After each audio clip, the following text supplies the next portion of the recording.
guys have already done is factoring polynomials by dividing long division. Do you guys remember that from pre-calc? Okay. And I'm hoping you guys get it for the most part. You can do it. If we look through this first kind of explanation here, it's a long-winded explanation basically to say here's how you divide. But they want to talk about this remainder theorem, which you did learn about remainders when you did this originally, but I don't know if you were exposed to the remainder theorem. But if it says when a polynomial f of x is divided by x minus c, where c is a constant, the remainder equals the value of the polynomial evaluated at c. So all it's saying is that if you divide by these numbers, then whatever you get as your x minus c is going to be your remainder. At the end, it's over that remainder.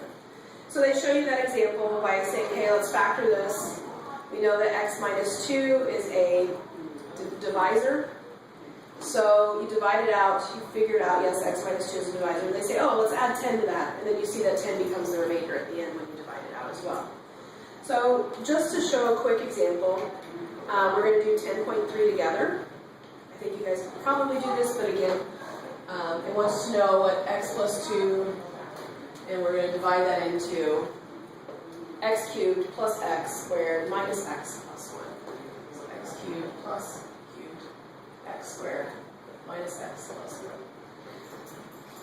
So, do you guys remember how to do this stuff? What do you have to look for?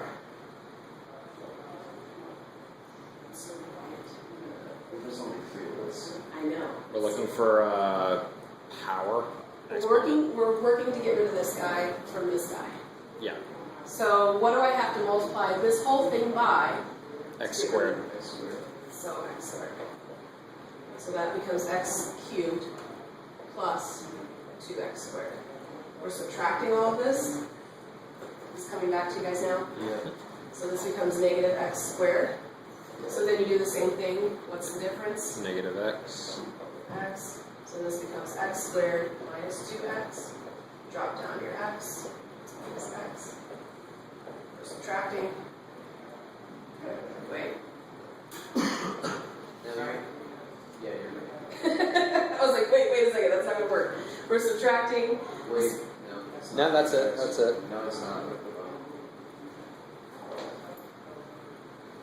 The book just says negative x squared minus 2x. There's no negative x squared. No, you're correct. She's right. She's right. Yeah, no, because the book isn't doing that. It's just automatically subtracting, even though it's not showing it. Thank you. Okay. I was like, wait a second. Yeah. Am I not doing something right? I'm going to distribute that through. Yeah. And then that becomes 2x, negative 1x, so that's just x. Drop down my 1. And then so now I have to figure out x and x. That's just 1. Right, that's what we looked at, right? Yeah. Okay, so then there's x plus 2, then subtracting. So negative 1 is our remainder. Yeah. So then you write your remainder as minus 1 over x plus 2, right? Okay. So how is that any different from what we have been doing? No, this It's not. This is just a review of what you have been doing. Oh, okay. So you should know this. What we're going to do now today is called synthetic division, which once you learn it, you will love it. It's like the aroma of sweet, sweet cherry pie versus dog food. This is dog food. Alright? Kind of get the gist of where I'm going with this? It's heavenly. Alright, so if we do synthetic division, the idea behind synthetic division is that instead of doing all of that, which we just did, we're going to just use coefficients of the numbers to help us out. And we're going to use the divisor. We're only going to use the constant of the divisor. So, doesn't give you the theorem yet. Okay, so we'll just kind of go through it with the example they have. 2x cubed. I love multiple polynomial equations. I really do. I miss them because I don't have them yet in my classes. You will. I know. I'm looking forward to You it. chose Especially to do all graphing these things. Do you guys have to graph them yet? That's minus 7. We do it on a calculator, so You do it like you don't do it by hand. You don't Josh might do it by hand. Asian, Sarah, And we're going to divide this by x plus 1. So the normal way is that we would just do this, right? Yeah. Well, synthetic division says we take the opposite of our constant and our divisor. So what's the opposite of -1. -1. We put it here. We're going to draw a little line. This is like we're setting up our chart. And we're going to take all of the coefficients of our dividend. Okay? So I'm going to say 2, 3, -4, -7. This is where it's so easy because you don't have to think about what goes into this, how do I subtract, what goes into that, how do I subtract. You just work it straight down.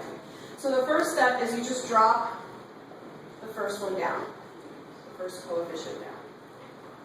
And then you say, when I multiply this coefficient by this coefficient, what do I get? So I plug in -2 here. You add. You always add. So -1. Or +1. And then -1 times -1 is you add. Then -5 times -5 times -1 is 5. +5, right? So And -2. So this is our polynomial. This is our remainder.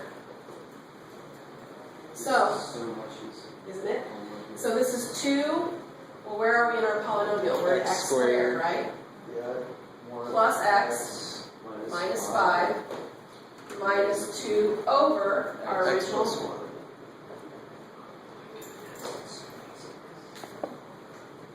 What do you think? You liking this? That's like 100% easier than the other. So see, that's what I'm saying. It's the sweet aroma of a cherry pie versus dog food. When I learned this the first time, I think I was a junior, and I was so excited I was like giddy in my seat because I could not believe how easy this was. All right, who wants to come up and try another one? I'm big on actually participating. I'll do it. Huh? Should I stop the video or keep it? No. Okay. No, this is part of the lesson. We're going to try one, and you guys can actually come up here and do it yourself. So. This is Aaron volunteering. Say hi, Aaron. Hi. Aaron's now on YouTube. So we have x equals Yay. 2, and then the other equation is 3x cubed, what is it? Minus 4x minus 2. So I'm going to let you kind of walk through this. I know you're going to look at the example and probably see what you need to do, but I'm going to let you walk through this real quick and notice something about both equations. It's kind of a little different than what we dealt with. Why is it x equals 2? Is it supposed to be x minus 2? Did I read it wrong? No, it is x equals 2. Okay. It's just weird. It is weird. So when it's equal to the number, then you just plug in that number. Okay. So you just, instead of using -2, you would just use +2. So we just have 2. Right. And then this 3, 0, 4. So good. You caught that you didn't have an x squared equation, it's an x squared piece there. So you have to have all the pieces identified, just like you did in long division. You would put 0x squared. Why doesn't he just replace x cubed with 8 and then add it all out and then divide all that by 2? I'm not sure. Yes, he could.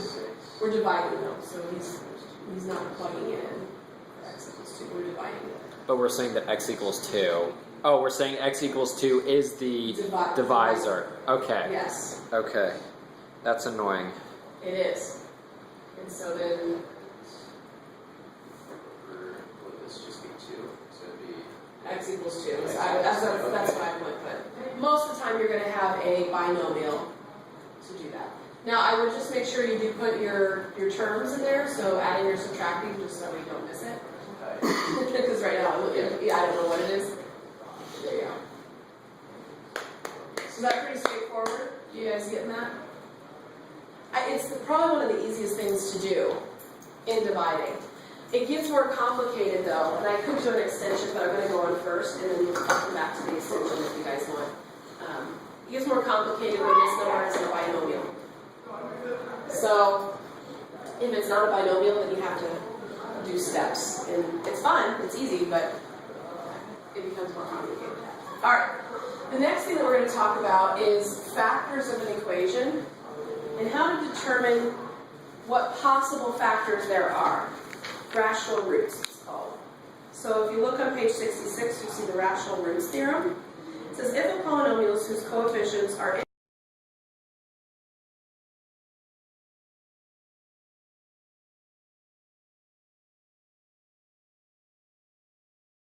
term whose denominator is some integral factor of the highest degree. So they give you the example, and we'll just walk through this example. I'm not liking this blue red, right? You know what I'm writing very well. You guys scream out colors and do anything like that? Yeah. Green.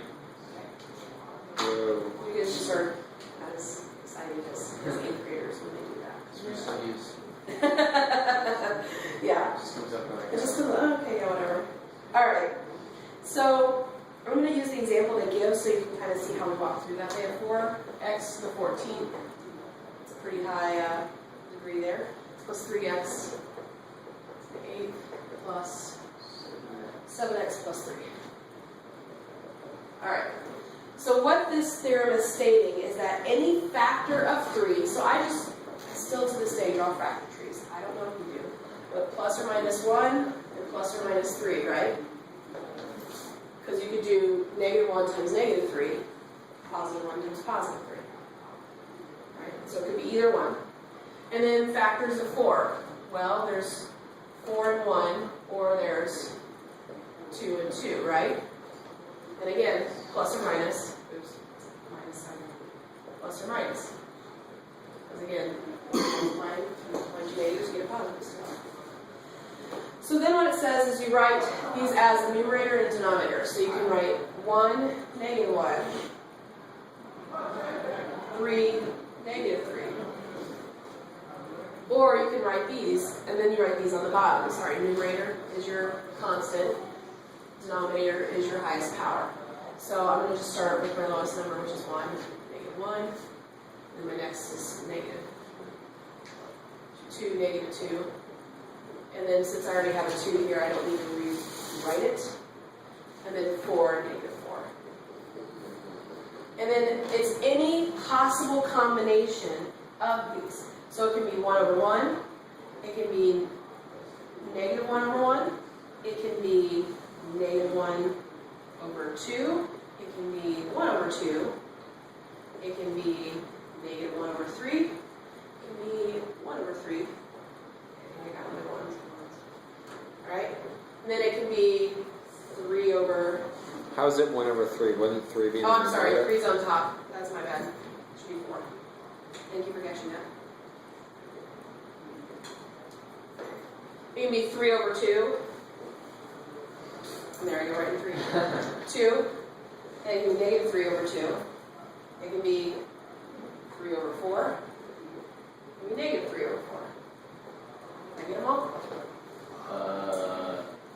3 and -3? Yeah, because 3 over 1 and then 3 and -3. Thank you.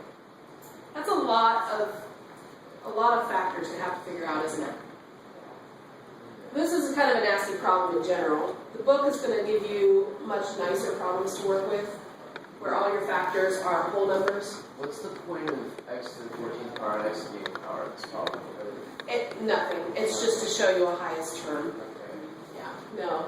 14 would be kind of annoying because you'd have a lot of doubles and it's still only in a big 4 things, but you have a lot of doubles in there and you'd have to figure out what's kind of annoying. But these are all possible roots where basically your final answer is something of x minus one of these roots times the rest of it. So, you know, it could be x minus 1 or x plus 1 or 1/2 or something like that. We're trying to find roots, and then we're going to use synthetic division to test to make sure that the roots are truly legitimate roots and we don't have a remainder afterwards. Okay, so that's what we're going to do. I'm going to give you a little bit of an easier problem where synthetic division makes sense and our life is easy. So, looking at 10(6), I got x cubed plus 2x squared minus 2x minus 4. X cubed plus 2x squared minus, oh, I forgot already, 2x minus 4. And they want us to find the possible factors, the possible roots of this problem. So we're going to look at 4, and then this is just an invisible 1. So 4 is going to go on top. 4, we have 4, 2, and 1, right? So I'm just going to write it like this because it's kind of standard to write like that. And then here we just have 1 or, that's it. Well, yeah, because -1 times -1 would be 1. Okay. When we solve this out, obviously dividing by 1 is phenomenal for us because it makes it easy. So then realistically, it's just these 6 possible numbers up here. Alright, so I'm going to just erase that so we can move on. Synthetic division is the fast way to check all of these possible roots. All of these possible roots, this is like x minus 1, or x plus 1, or x minus 2. These are different possible factors or rational roots of this problem. So we need to test these out by dividing them into our original equation. When we divide them into our original equation, if we get a 0 for our remainder, it is a root. So that's kind of the rule you need to know there, is that when we get the 0 on our remainder, we have a factorable root. So I'm going to try 1. Alright, so 1 we have, I'm going to write this 1, 2, -2, -4. So 1 times 1, oops, 1 times 1 is 1, add is 3, 3 times 1 is 3, add is 1, 1 times 1 is 1, -3. So no, it has a factor. You guys see that? Yeah. So next one would be -1. You do kind of have to go through the tests. Now you can make some kind of smart decisions, like most likely if 1 didn't work, not saying it won't, but most likely 1 won't work. But we'll try it anyway. And then you can also kind of make some guesses about what you see up here. I see 2's and 2's and 4's. Most likely one of my 2's is going to be the factorable root. And the only reason I say that is because you have to break a 4 down to get 2. So something up there is telling me, okay, I had to break to get 2's. So it's most likely that. But we'll keep working. And if the 2's don't work, the 4's necessarily won't work either, will they? Correct. But one of them should work. The idea behind the theorem is that one of these will work. So if we do this again, we get 1, that's a -1. That's 1. That's -1, that's -3. That's 3. Still -1. So you're going to get a 0. Alright. Now let's try our 2's.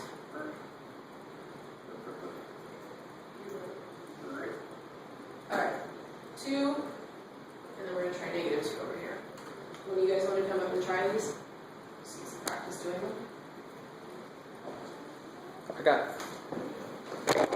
This is Caleb. Colors. He's been Hello. filming this whole time, and now he's I think going my to personal work now. information is already all over YouTube because of last year's class. Yep. So that just drops down as a 1, and then we put it. Wait, it does just drop down, right? Yeah, it does just drop down. And then we put multiply it by 2. Yep. Correct? So 2, 4, 8, 6, 12, 8. Is that correct? That is correct. So do we have a So 0? We do have a remainder. So we do. So that's not going to be a factorable. That 8 was so lopsided it almost became infinity.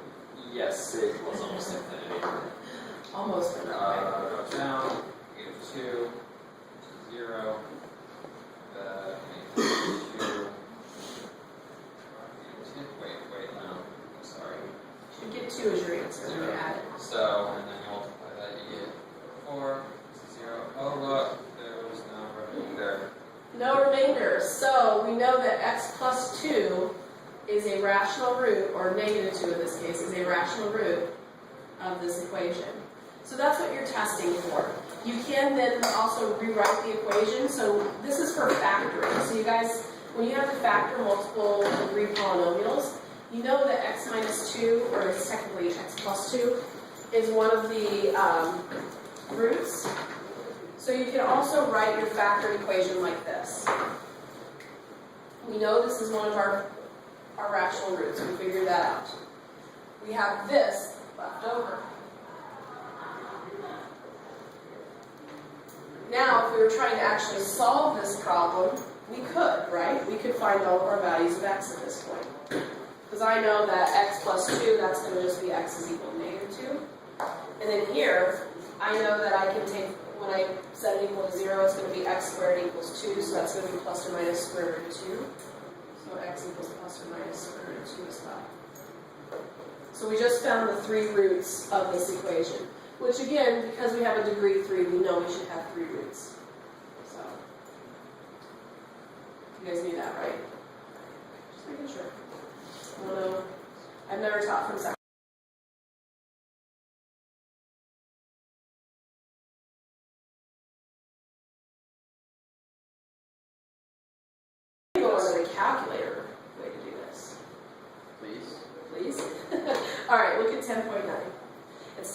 exact same equation that we just used. And we're going to graph it. We're going to say y equals this. And when we're looking for the zeros of x, we're looking for when the equation goes from positive to negative, when the humps switch. Okay? So when you graph this, because it's got an x is 3 and we have all of our variables, it's going to have 3 switches in it. It starts off, it's going positive, so it's going to start off here. It's going to go like this, something like that, like that. Should be something like that. Like this might, I think it comes out just a little bit above, because that's where the square root is. And then they show you where the other square root is. Okay. So, when we're looking at this, that's right? When you graph it. Yeah, how did you know that? In college calculus, you're not allowed to use calculators. So you just So you know have to know how that. to Okay. So when you're finding your zeros, you're looking for this and this. But we know that, sorry.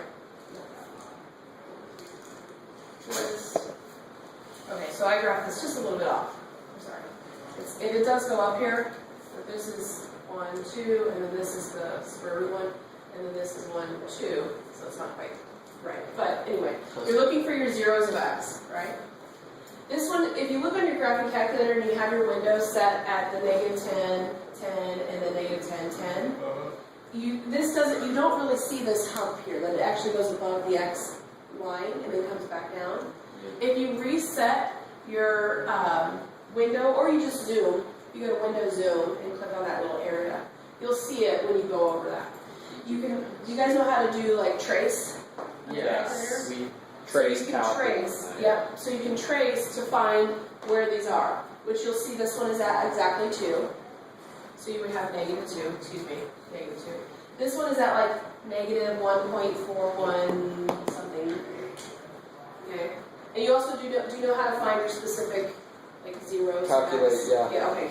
Okay. Good. That's what I'm doing right now. I'm just since you know how to do it, I'm just kind of. And then this would be like 1.41 again something.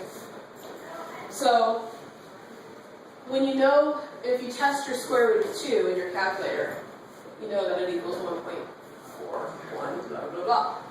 So you know that this has to be either negative square root of 2 or this is your positive square root of 2. So you can check all of your work in your calculator. But when you want to get a specific answer, like the square root of 2, which is an irrational number, remember that, it's irrational, you can't, the calculator won't give you that as a square root of 2, it'll give you it as a decimal. So that's where you can use the calculator, but you really need to be doing it the synthetic division way to find that specific root. Okay? So basically, we should be doing it whatever way it asks. So Yeah, use synthetic division to find the roots, or it will say find the roots. Let's see where. Determine the remainder. Use synthetic division to determine the following. Use the rational roots theorem. So rational roots theorem, you use the idea of the numerator over the denominator, and then you test those in your synthetic division formula. Okay. Any questions? You have 40. Good.